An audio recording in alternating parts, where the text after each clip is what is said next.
Hello, आप सब कैसे हैं? आशा लगता है आप लोग सब ठीक ही होंगे। पिछले वीडियो में मैंने नाउन के एक्सरसाइज के बारे में बताया था।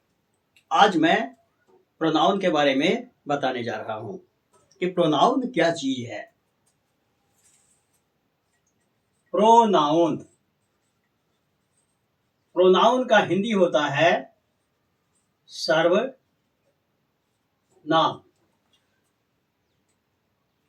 सबसे पहले मैं कुछ एग्जाम्पल बताता हूँ। जैसे Ramesh is a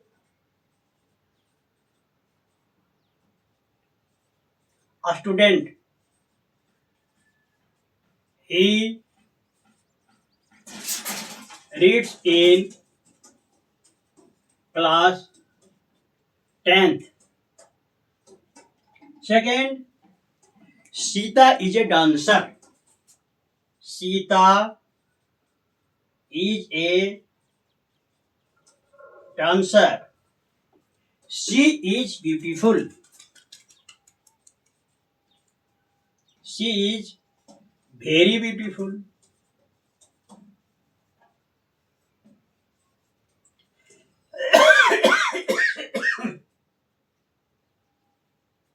My mother has a car.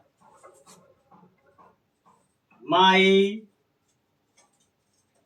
mother has a car. It is red. The boys are absent today. He will come tomorrow.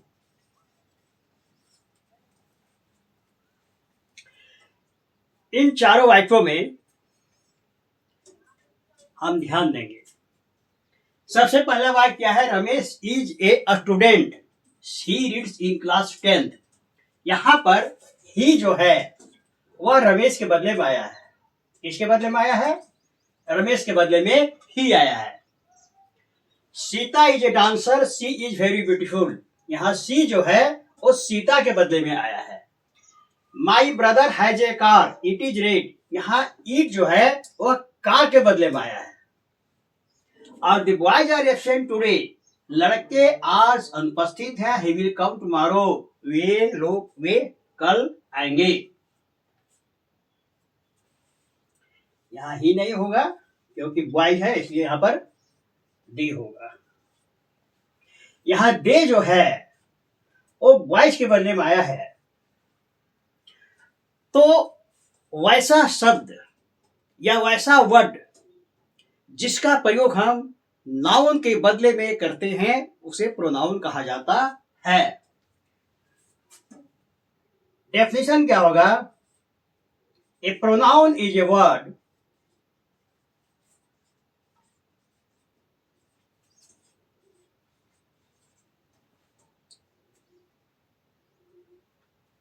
used instead of a noun।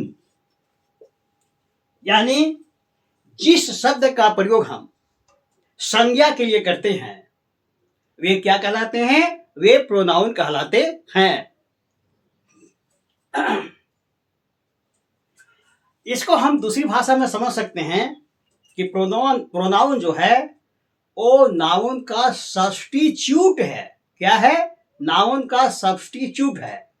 यानी अगर वाक्य 1 2 3 4 रहे और उसमें सभी में कोई लड़का का नाम रहे तो सुनने में भद्दा लगता है। उसको हम इस प्रकार समझ सकते हैं, substitute.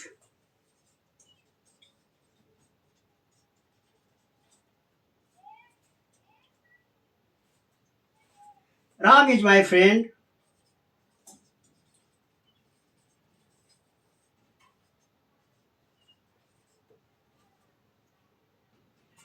He eats in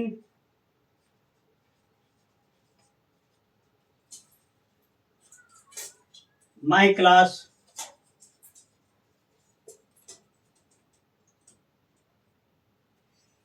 he is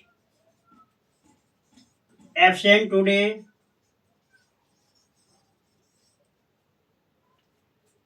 because he ill.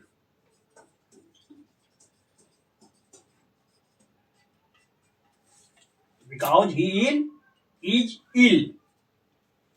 अब हम यहां पर देख रहे हैं, यहां पर एक वर्ड है Ram. Ram is the name of a boy. Ram एक लड़का का नाम है. यहां राम, यहां भी राम लिख देंगे तो सुनने में भद्दा लगेगा. क्या लगेगा? भद्दा लगेगा. यहां भी राम लिख देंगे तो सुनने में भद्दा लगेगा. इसलिए इस राम को हटा करके यहां पर ही का प्रयोग करेंगे. यहां पर राम को हटा करके ही का प्रयोग करेंगे. यहां पर राम को हटा करके ही का प्रयोग करेंगे. तो क्या है, वाक्य पढ़ने में अच्छा लगेगा, सुनने में भी अच्छा लगेगा. Ram is my friend, he reads in my class, he is absent today because he is ill. ये सुनने में अच्छा लगता है. लेकिन अगर हम बोलेंगे Ram is my friend, Ram reads in my class, Ram is absent today because Ram he is ill, ये सुनने में ठीक नहीं लगता है. तो यहां पर राम के बदले में ही का प्रयोग किया गया है. यहां भी राम के बदले में ही का प्रयोग किया गया है. यहां भी राम के बदले में ही का प्रयोग किया गया है. यानी कहने का मतलब राम का ही जो है सब्स्टिट्यूट है.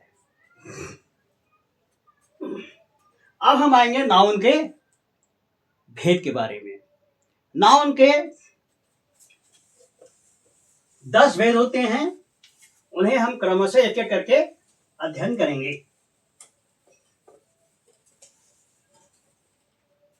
Number 1, personal pronoun. Kinds of pronoun. Number 1,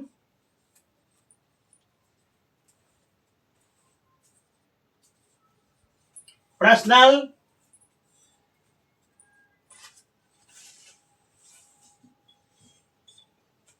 pronoun. पहला क्या है? Personal pronoun. पर्सनल का मतलब होता है खास, यानी relating to persons. I, we, you, he, she, it. इन तीनों के बदले होगा प्रयोग प्लूरल में दे. ये हो गया सिंगुलर, ये हो गया प्लूरल. आई का मतलब होता है मैं. वी का मतलब होता है हम लोग. यू का मतलब तुम या आप या आप लोग. यू का मतलब तुम लोग या आप लोग. ही, वह, सी, वह, इट, वह निर्जीव के लिए. और दे का मतलब वे लोग. ये जो हैं पर्सनल प्रोनाउंस कहलाते हैं.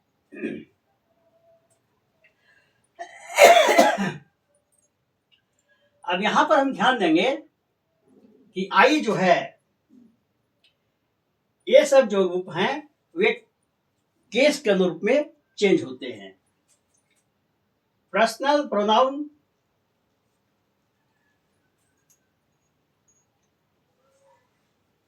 के 3 पर्सन होते हैं. फर्स्ट पर्सन, सेकेंड पर्सन और थर्ड पर्सन. आई जो है वो फर्स्ट पर्सन है. You second person. और ही, सी, इट जो है वो है थर्ड पर्सन. पर्सन कितने होते हैं? तो पर्सन 3 होते हैं. फर्स्ट पर्सन, सेकेंड पर्सन और third person. First person I singular में, प्लूरल में हो जाएगा वी. सेकेंड पर्सन सिंगुलर में यू, प्लूरल में यू, क्योंकि ये बदलता नहीं है. थर्ड पर्सन में ही, शी, इट. और उसका प्लूरल हो जाएगा दे। अब क्या करेंगे हम, पर्सनल प्रोनाउंस के रूप जो हैं वे केस वाइज चेंज होते हैं। क्या होते हैं? केस वाइज चेंज होते हैं। अब कैसे चेंज होता है सो हम लोग एक एक करके अध्ययन करेंगे। पहला होता है nominative case.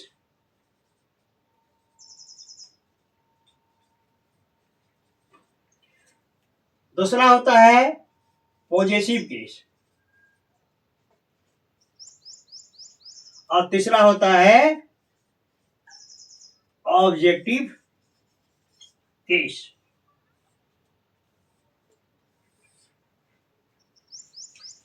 I, me, my, we, us, our. Our भी होता है और आवर्स भी होता है। इसका डिस्कशन हम लोग बाद में करेंगे कि what is our and what is ours, यानी कहां पर आवर का प्रयोग होगा और कहां पर आवर्स का प्रयोग होगा। You, your, yours, she, her,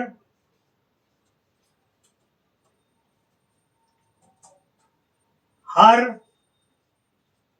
hers, it, it, its, they, them, their, their, I, my, me, we, ours, ours, us, you, yours, your, you, she, her, hers, it, its, it, they, theirs, theirs और them.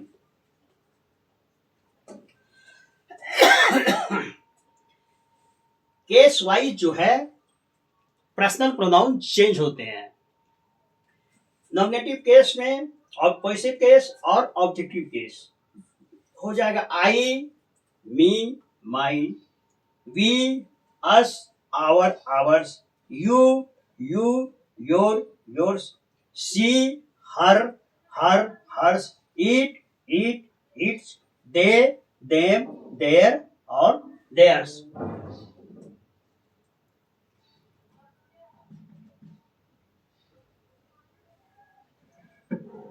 यहां पर my, our, your, her, its, their का प्रयोग possessive adjective स्वरूप में होता है, क्योंकि ये किसी न किसी नाउन के पहले आते हैं। क्या होता है? ये नाउन के पहले आते हैं। जैसे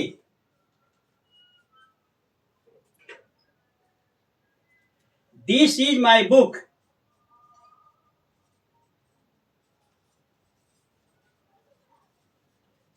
यहां पर बुक जो है वो नाउन है। बुक क्या है? नाउन। यहां पर ठीक नाउन के पहले ये माई का प्रयोग हुआ है, इसीलिए हम इसको बोलेंगे पॉजेसिव एडजेक्टिव। एग्जाम्पल नंबर 2,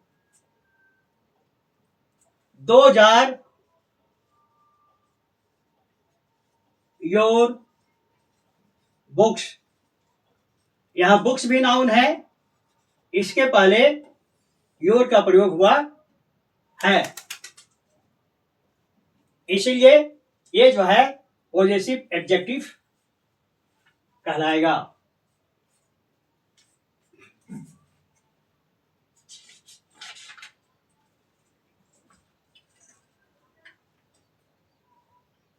अब हम आएंगे दूसरा नाउन के बदले में।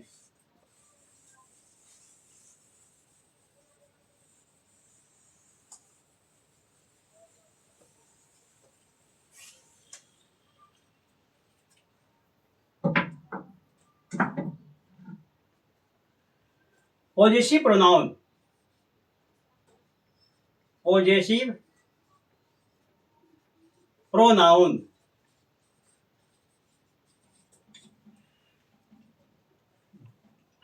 जिस नाउन का प्रयोग अधिकार दिखाने के लिए किया जाता है उसे पॉजेसिव प्रोनाउन कहते हैं। इसको भी एग्जांपल से क्लियर करेंगे।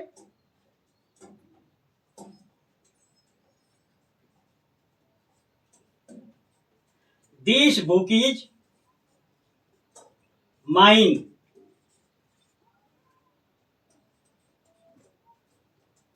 दीज आर आवर्स,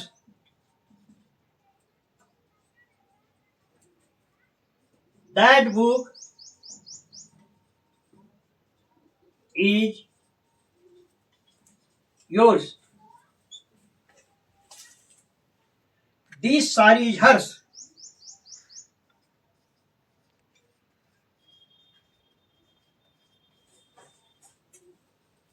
और दो चेयर्स आर देयर्स। यहां पर हम देख रहे हैं पहला एग्जांपल में कि दिस बुक इज माइन, यह पुस्तक मेरी है, यानी इस पुस्तक पर किसका अधिकार है? इस पुस्तक पर मेरा अधिकार है। यहां माइन जो है वो पॉजिटिव केस प्रोनाउन कहलाएगा। सेकंड, दीज आर आवर्स, ये सब चीजें हम लोगों की है, यानी अधिकार दिखा रहा है कि किसका है, तो हम लोगों का है। इसलिए ये जो है आवर्स वो कहलाया जाएगा positive pronoun. Next, that book is yours, यह किताब किनकी है? यह किताब आप लोगों की है। यहां बुक पर अधिकार किसका है? आप लोगों का है, इसलिए ये कहलाया जाएगा positive pronoun. Next, this sari is hers, यह साड़ी उनकी है, यानी इस साड़ी पर अधिकार किसका है? उनका है, इसलिए हर्ष को कहा जाएगा पॉजिटिव प्रोनाउन। और दो चेयर्स आर देयर्स, ये सब कुर्सियां किनकी हैं? ये सब कुर्सियां उन लोगों की हैं, इसीलिए देयर्स को कहा जाएगा positive pronoun. Next, reflexive pronoun.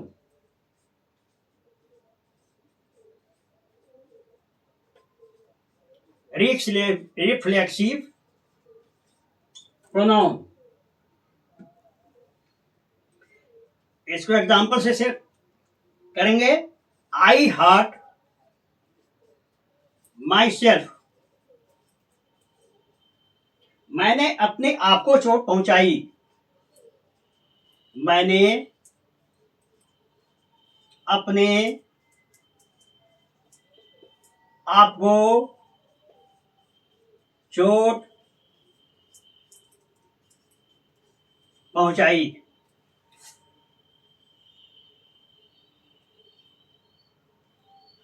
We can help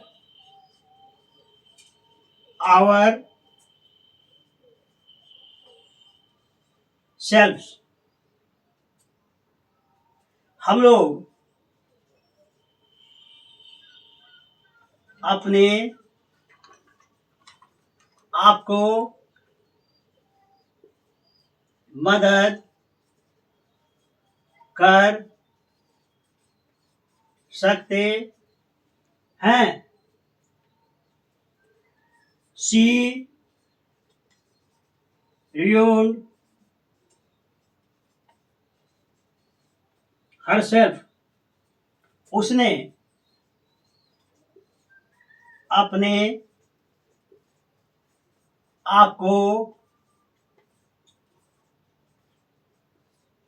बर्बाद किया।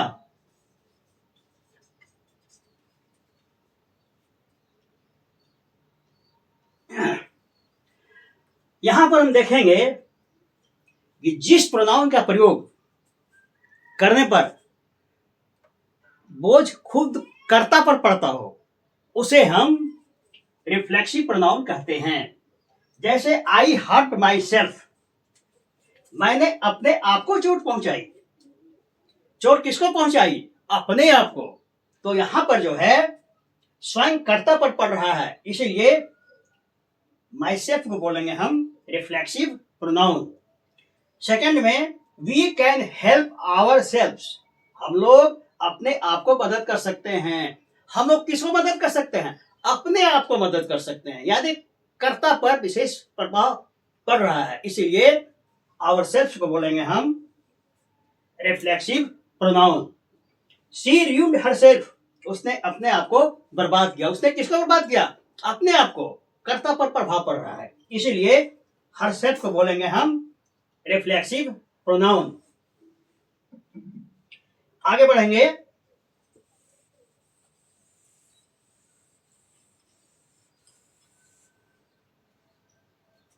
Emphatic pronoun. Emphatic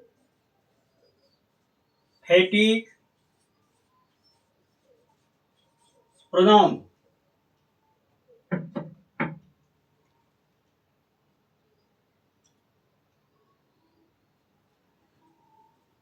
example, I killed the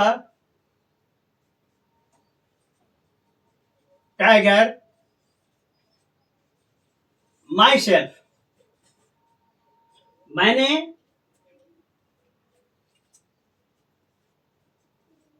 स्वयं बाघ को मारा। Next, she herself liked him, उसने उसे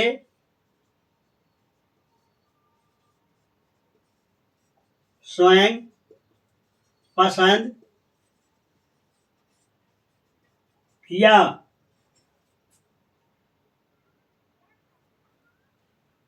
You can do it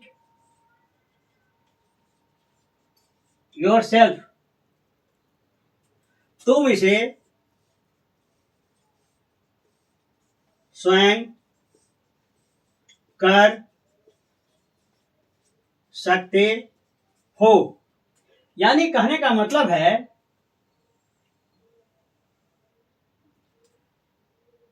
जिस वाक्य में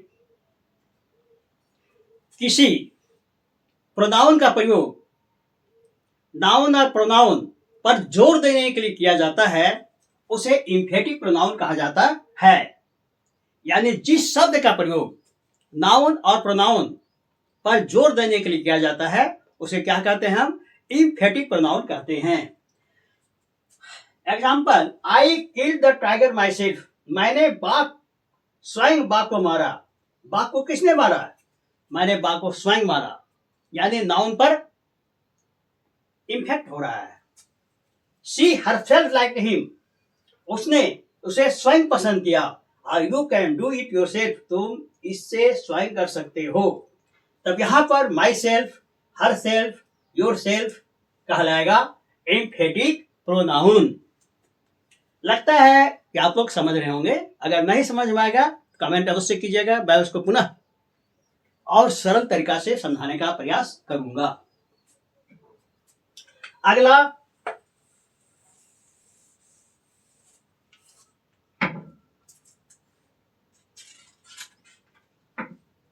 डेमोन्स्ट्रेटिव प्रोनाउन। डेमोन्स्ट्रेटिव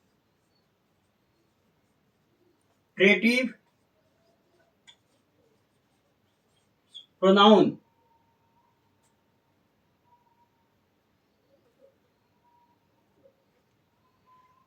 जिस प्रोनाउन का प्रयोग नाउन या प्रोनाउन को इंगित करने के लिए किया जाता है उसे हम डेमोन्स्ट्रेटिव प्रोनाउन कहते हैं।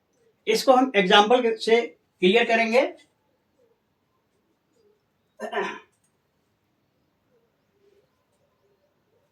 This is a boy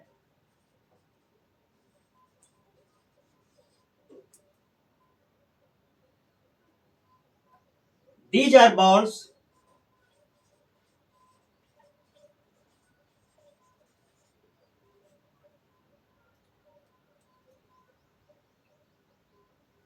that is a girl.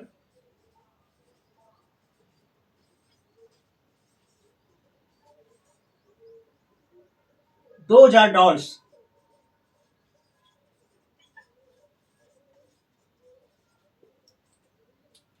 यहां पर दिस का प्रयोग किया गया है किसके लिए? लड़का के लिए। दिस इज ए बॉय, यह क्या है? यह एक लड़का है। यानी नाउन पर सूचित कर रहा है कि यह क्या है? एक लड़का है। दीज आर बॉल्स, ये बॉल्स क्या है? दीज, ये सब बॉल्स हैं। दैट इज ए गर्ल, वह एक लड़की है। दीज आर डॉल्स, ये सभी गुड़िया हैं। यानी इस नाउन्स को इंगित करने के लिए, बॉय को इंगित करने के लिए दिस का प्रयोग किया जा रहा है, बॉल्स को इंगित करने के लिए दिस का प्रयोग किया जा रहा है, डॉल्स को इंगित करने के लिए दोज का प्रयोग किया जा रहा है, और गर्ल को इंगित करने के लिए दैट का प्रयोग किया जा रहा है। इसलिए इन सभी शब्दों को हम डेमोन्स्ट्रेटिव प्रोनाउन कहेंगे।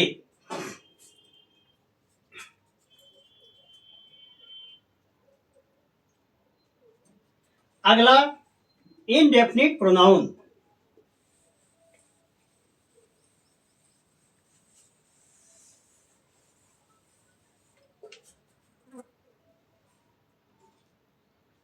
इन definite pronoun,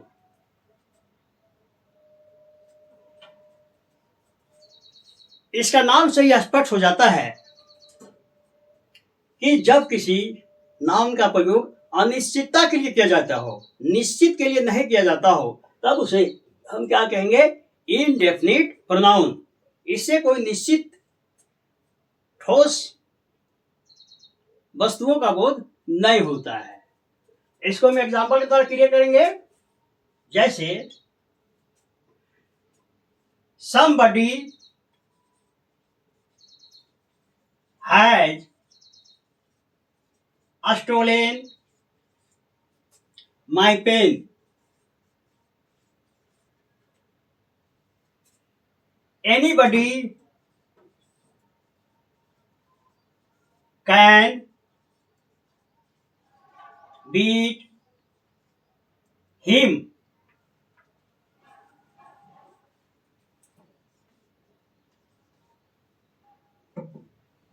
All are foolish.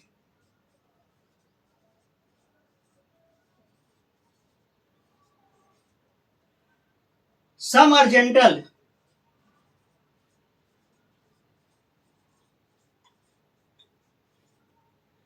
Nothing is perfect.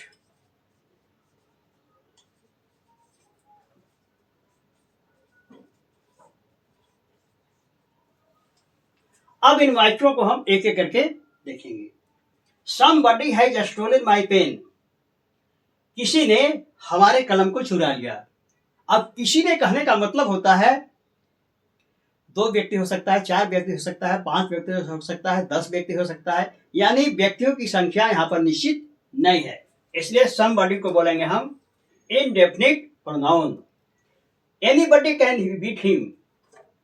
किसी ने उसे मार सकता है।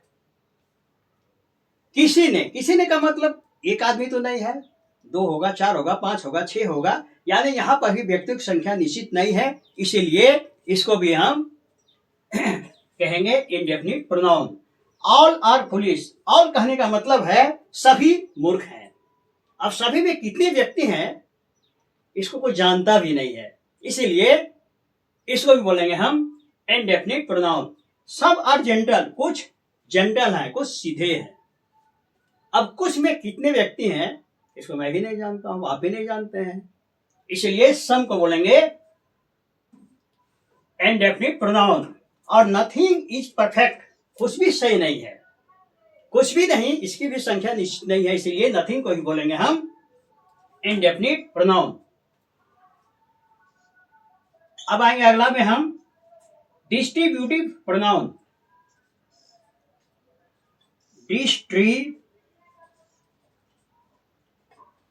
Distributive pronoun.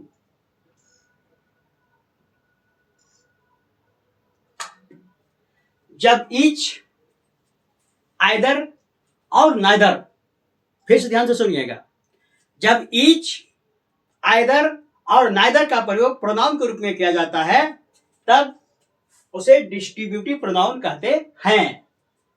For example, each of you is guilty, each of you is guilty, each of the boys, either of you can take this book.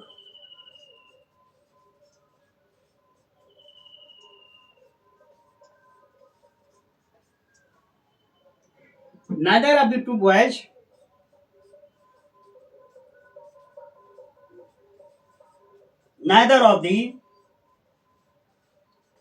boys was absent.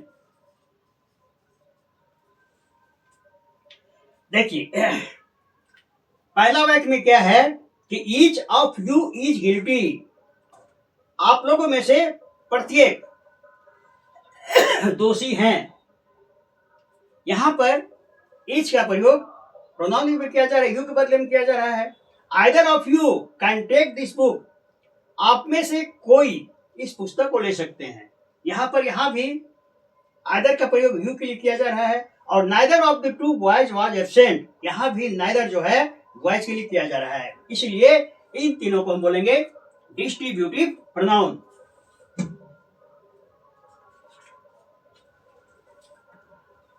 अब आगे आएंगे हम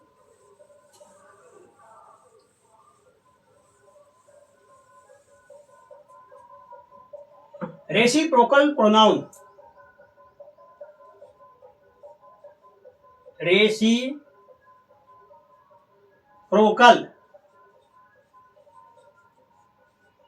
प्रोनाउन,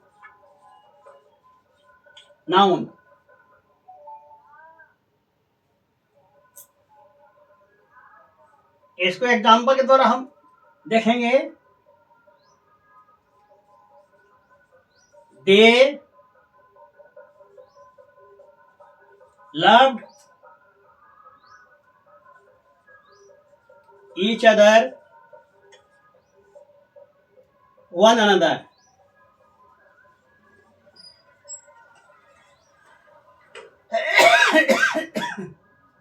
यानी ईच अदर और one another, फिर ध्यान से सुनिए, ईच अदर और वन अनदर को हम लोग रेसिप्रोकल प्रोनाउन कहते हैं।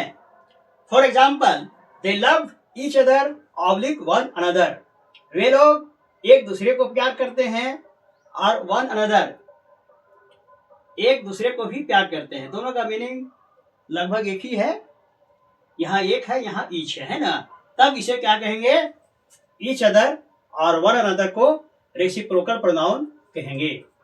Next, relative pronoun. Relative pronoun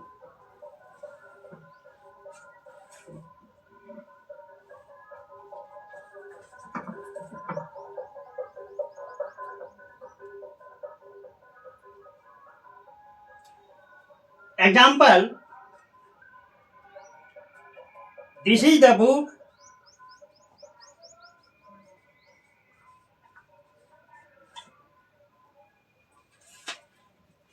the book was given to me, the book was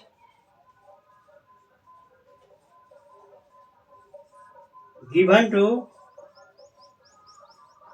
me। यानी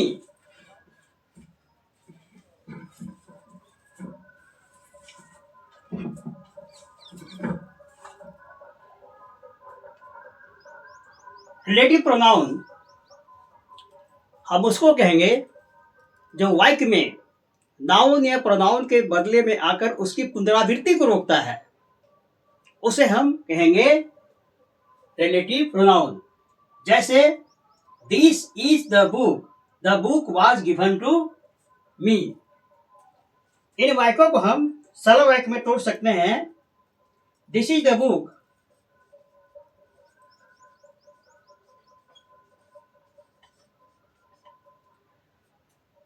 that was given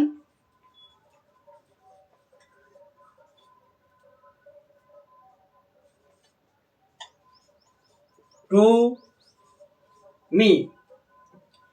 यहां ध्यान देने योग्य बात है कि यहां पर बुक है, यहां भी बुक है, लेकिन यहां इस बुक को हटा करके हम दैट का प्रयोग किए हैं। ध्यान दीजिएगा, बुक को क्या किए कर दिए, लुप्त कर दिए और उसके बदले में हम दैट का प्रयोग कर रहे हैं। यानी वैसा शब्द जो किसी नाउन या प्रोनाउन की पुनरावृत्ति को वाक्य में रोकता है उसे हम क्या कहेंगे, रिलेटिव प्रोनाउन कहेंगे। जैसे this is the book was given to me, लेकिन इन दोनों को वाक्य में जोड़ेंगे तब हो जाएगा this is the book that was given to me. यहां बुक को लुप्त कर गया और दैट को जोड़ा गया, तब इस प्रकार के वाक्य को हम बोलेंगे रिलेटिव प्रोनाउन। अगला इसका एग्जाम्पल है who,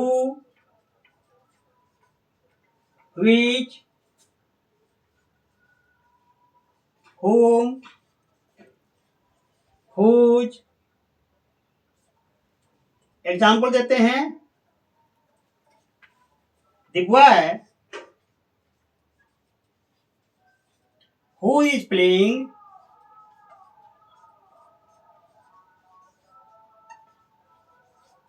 is my friend।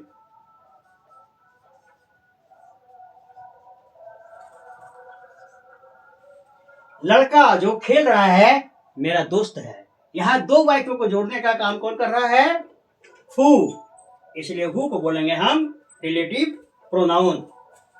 Next, the chairs which are broken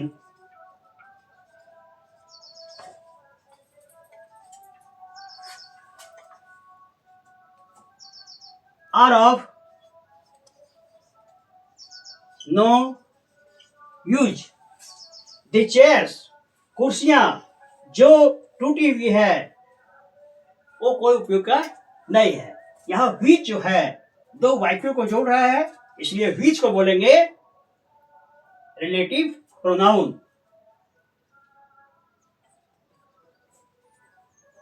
take anything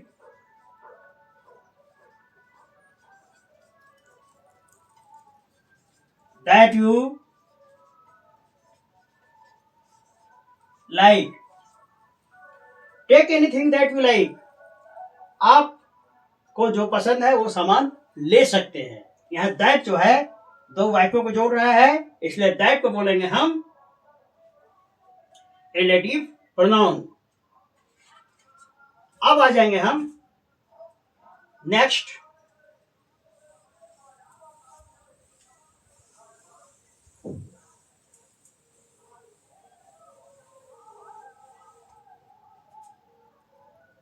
interrogative pronoun.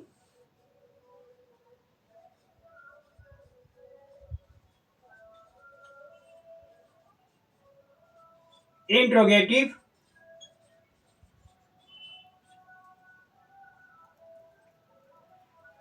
जिस प्रोनाउन का प्रयोग प्रश्न पूछने के लिए किया जाता है उस प्रोनाउन को इंट्रोगेटिव प्रोनाउन कहा जाता है। यानी the pronoun used for the pronoun used for asking a question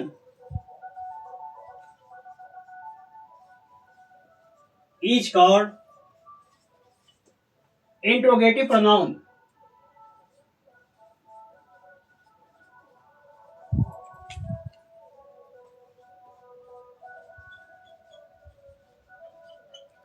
for example, who are you?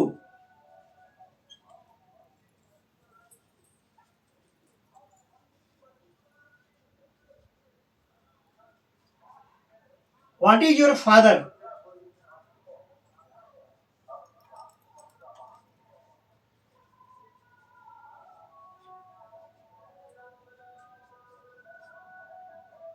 Which is yours?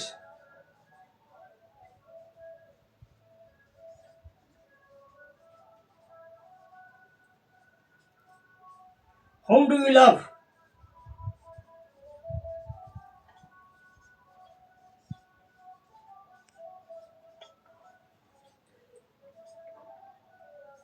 Or where do you live?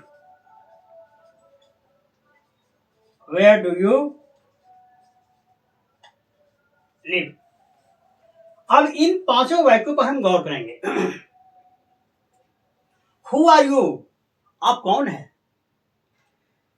प्रश्न पूछा जा रहा है कि आप कौन हैं, तब यहां पर हु जो है वो कहलाएगा interrogative pronoun. What is your father? आपके पिताजी क्या हैं?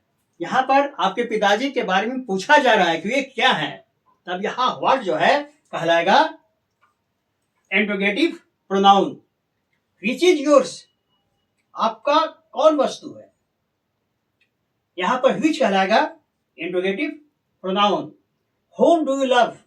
आप किससे प्रेम करते हैं, यहां हुम जो है वो कहलाएगा इंट्रोगेटिव प्रोनाउन। और वेयर डू यू लिव? आप कहाँ रहते हैं, यहां वेयर जो है प्रश्नवाचक चिन्ह है, प्रश्नवाचक शब्द है कि आप कहाँ रहते हैं, इसलिए वेयर कहलाएगा इंट्रोगेटिव प्रोनाउन। तो आज मैंने प्रोनाउन क्या है, प्रोनाउन उसको थोड़ा रिविजन कर देते हैं। प्रोनाउन जो है, a pronoun is a word used instead of a noun, यानी जिस शब्द का प्रयोग नाउन के बदले में किया जाता है उसे हम क्या कहेंगे, प्रोनाउन कहेंगे। प्रोनाउन के 10 भेद होते हैं, उन 10 भेदों का नाम उदाहरण सहित मैंने स्पष्ट कर दिया।